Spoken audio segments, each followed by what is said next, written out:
हे प्रभु मुझे क्षमा कर दो।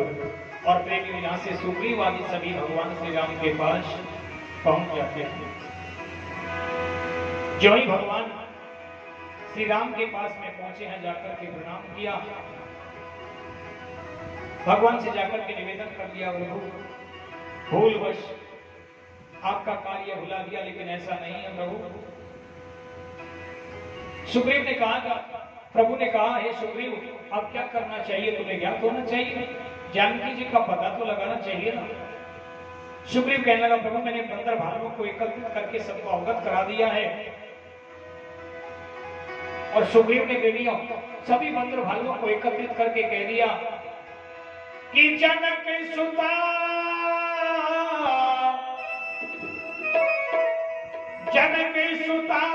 के खो जाऊं जाई,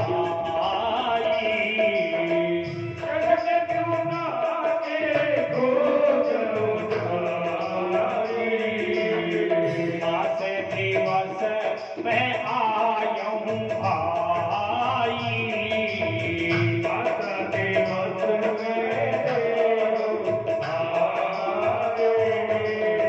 मासे दिवस मैं आयूं भाई,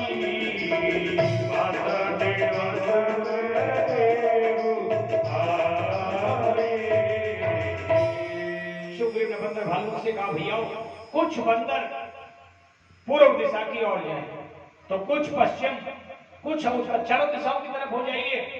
और ध्यान रखना, मेरा ये आदेश है, इसको कटु सत्य मान करके अवधि में भी जो बिनु सुधि पाए तो आवई बने सो मोही मराए। बिना जानकी की खबर के यदि कोई यहाँ पर लौट करके आएगा तो वो समझ लीजिए वो मेरे द्वारा मारा जाएगा, मैं उसको जीवित नहीं छोड़ूंगा। और प्रेमियों, बंदर भालू चलती हैं, कुछ पूर्व को कुछ पश्चिम को। सुना होने के लिए हनुमान आ जामवंत मति वीर सुजाना, शकल सुभट मिली दाक्षिण जाहूं, सीता सुनि पूछे सब का। मुख्य मुख्य प्रधान जो हैं बानर, उनको कहा, भैया तुम दक्षिण दिशा की ओर जाओ। कौन कौन? अंगद, नल, नील, जामवंत आदि को कहा। और प्रेमियों, इधर जैसे बंदर भालुओं को एकत्रित कर दिया, हनुमान जी महाराज भी बैठे हुए हैं दूर। पाछे पाछे पवन तनय सिरुनावा, पाछे पवन पाछे पवन तनय सिरुनावा, पाछे पवन तनय सिरुनावा, जानी आज प्रभु निकट बुलावा, जानी आज प्रभु निकट बुलावा, जानी आज प्रभु निकट बुलावा।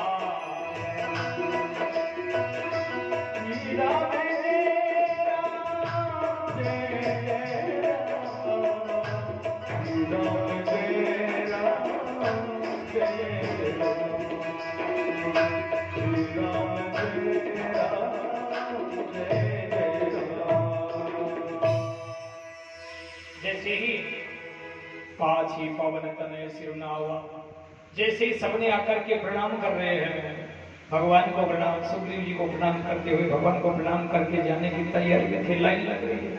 लेकिन पीछे हनुमान जी महाराज जैसे प्रणाम करने वाले थे, और जाने का आज प्रभु निकट बुलाओ, जैसे पास बुलाया और निवेदन कर दिया। भगवान ने हनुमान जी से कह दिया, हो बहु प्रकार, क्योंकि प्रेमियों कहते हैं ना, ऊंट के पग पालने दिख जाते हैं।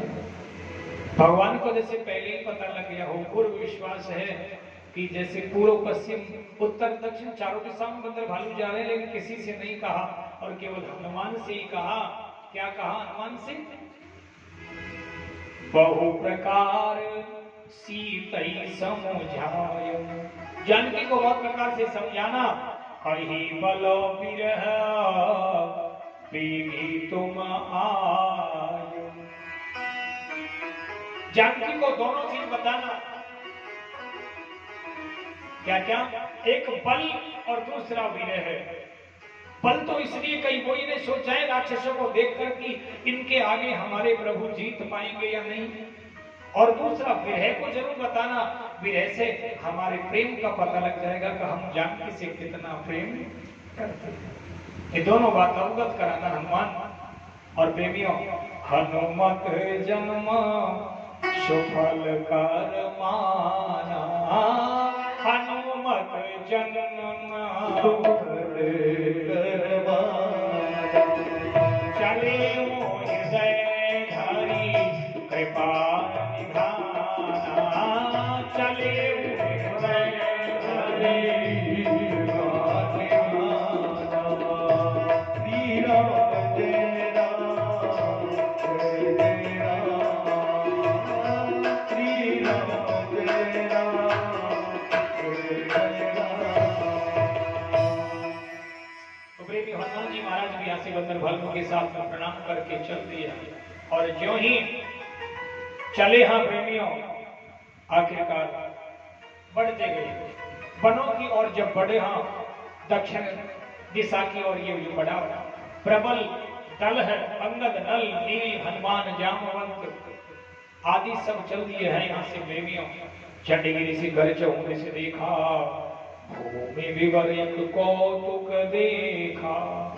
बहुत दूर जब आगे बढ़ गए थे तो इन्होंने कहा भैया वो तो बहुत दूर आ गए, लेकिन यहाँ कहीं पानी भी दिखाई नहीं दे रहा है।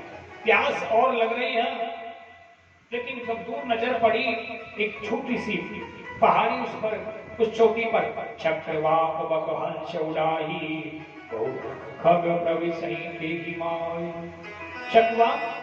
चक्रवाक उन पक्षियों को जब उड़ते देखे तो भैया ये पक्षी वहीं बैठते जहाँ पानी होता है, लगता है वहां पर पानी होगा, उधर ही चलो।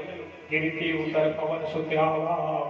उस पहाड़ से उतर के हनुमान जी महाराज नीचे आए। और जैसे ही नीचे आए सब कहूले आगे आगे सबसे हनुमान जी महाराज चल रहे हैं। और जैसे ही देखी जाई उपवन वर्षर विपसन बहुकंज, मंदिर के रुचिर तय बैठी नारी तपो कुंज। वहां पर एक स्त्री बैठी बैठी तपस्या कर रही थी। और प्रेमियों, जैसे ही वो स्त्री बैठी हुई है, जाकर के उन्होंने देखा कि तो कोई तपस्वी था, प्रणाम जाकर के किया। आखिरकार वो स्त्री ने भैया वो कौन हो? तो प्रेमियों सारी बात बताई कि हम राम जी के सेवक है, जानकी जी का पता लगाने के लिए आए। लेकिन अब क्योंकि प्रेमियों अंदर जब गुफा में प्रवेश कर गए तो इनको अब रास्ता नजर नहीं आ रहा है कहीं पर भी। चारों तरफ इधर जाएं तो रास्ता नहीं, इधर जाएं तो भटकते रहे कहीं पर। आखिरकार कुछ भी पता नहीं लग पाया। तो स्वयं प्रभा ने कहा, अच्छा तो आप जानकी को ढूंढ रहे हो? कि हाँ। कैसे ढूंढ रहे हो? बंदर भालू कहने लगे, कैसे ढूंढते हैं? आंखों से देखना चाह रहे। स्वयं प्रभा कहने लगी कि तभी तो नहीं मिल रही। जैसे भाव में बता दिया हो कि जानकी जी है भक्ति, और भक्ति को यदि इन आंखों से देखना चाहोगे तो नहीं देख पाओगे। इन आंखों को बंद करो और हृदय में ध्यान करो। जो ही स्वयं प्रभा ने आंखें बंद करवाई और बंदर भालुओं ने ध्यान किया जगत माता जानकी का। और प्रेमियों जैसे ही वो थी स्वयं प्रभा, और प्रेमियों स्वयं प्रभा ने मार्गदर्शन कर दिया उनका। जैसे ही इन्होंने बाद में आंख खोली तो प्रेमियों ये तो वही समुद्र के किनारे पर पाई। और जो ही समुद्र के किनारे देखा तो केवल समुद्र दिखाई, पानी ही पानी दिखाई दे रहा है, कहीं उसका और छोर नहीं। और इधर कहीं पर कोई पानी का और कोई नामो निशान नहीं। अब ये आ तो गए यहाँ पर, लेकिन कहने लगे भैया पानी तो खूब है, लेकिन जब टेस्ट करके देखा तो पानी खारा, ये तो पीने योग्य नहीं है। अब क्या करें भैया? अब प्रेमियों समय बीतता गया और महीना पूरा होने को आया, क्योंकि सुग्रीव ने कह दिया था 1 महीने के भीतर भीतर पता लगाना है, यदि 1 महीने की अवधि पार हो गई तो तुम में से किसी को जीवित नहीं छोड़ूंगा। यदि अपन यहाँ से वापस लौट जाते हैं तो महाराज सुग्रीव जीवित नहीं छोड़ेगा। और अंगद कहने लगा भैया मुझे तो बिल्कुल नहीं छोड़ेगा, ये तो प्रभु ने मुझे अपने शरण में रख लिया, नहीं तो वो मुझे मार ही देते। आखिरकार जैसे विचार कर रहे थे प्रेमियों,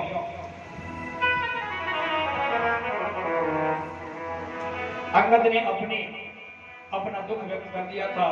कहे अंगद लोचन भरी बारी, 2 प्रकार भई मृत्यु हमारी। हमको तो यहाँ भी मरना है, वहां भी मरना है। यहाँ रहेंगे तो प्यासे मरेंगे, वहां जाएंगे तो सुग्रीव नहीं छोड़ेगा। क्या करें?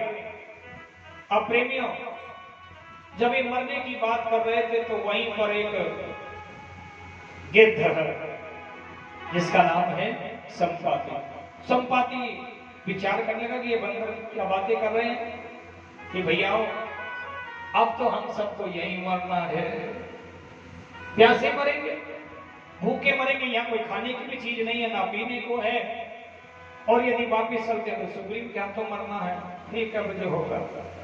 आके विचार कर ही रहे थे तो प्रेमियों, आसे कहीं सिंधु तट जाई, बैठे कपि सब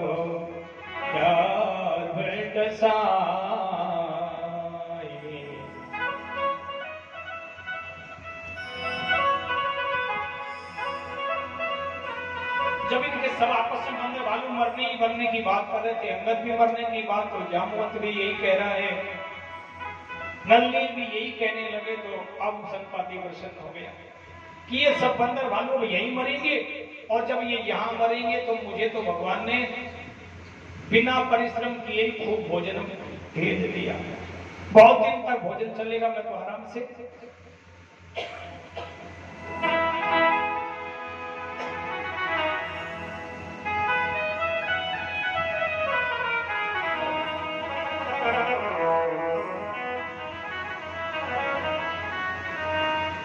आखिरकार प्रेमियों, कहे अंगदो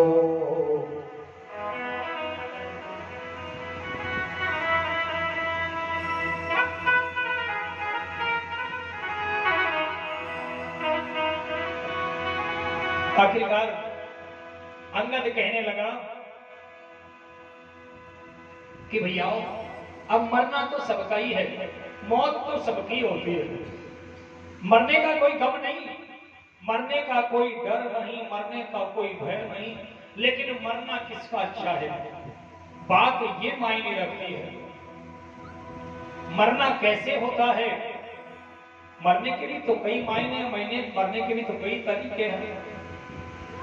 बात यह हम मरेंगे कोई बात नहीं, लेकिन मरना एक जटायु का देखो किस प्रकार, जो भगवान की गोद में मर गया, भगवान ने उसको गोद में लिया था, बताया था ना अपन को सभी को, ऋषिमुख पर्वत पर घटना बताई थी प्रभु ने, तो मरना तो वास्तव में उसका श्रेष्ठ है। जटायु की बात सुनते ही तो संपाति सोचने लगा, ये जटायु को कैसे जानते हैं? संपाति धीरे धीरे नीचे उतरा, जो नंदी का 15 भालू दूर होने लगे, कहा भैया तुम डरो मत, लेकिन तुम ये बताओ तुम उस जटायु को कैसे जानते हो? कि क्यों भाई? अरे भैया वो जटायु तो मेरा ही भाई था, क्या वो मर गया? अब तो अंगद कहने लगा कि हाँ भैया, अरे भैया वो मेरा ही भाई था। एक बार हम सूर्य की थाल लेने के लिए दोनों भाई चले गए थे, मेरा भाई जब जलने लग गया तो मैंने उसको पंखों का सहारा दिया था, आखिरकार मैं भी जब जलने लगा तो हम दोनों वहां से गिर गए, और तब से हम दोनों भाई बिछड़ गए। मैं तो यहाँ में मेरे पंख जल गए तो मैं यहाँ आकर के गिरा और वो वहां गिरा, उसके बाद भेंट नहीं हुई, मेरे पंख जले हुए पड़े हैं, ये देखो मैं चल नहीं सकता।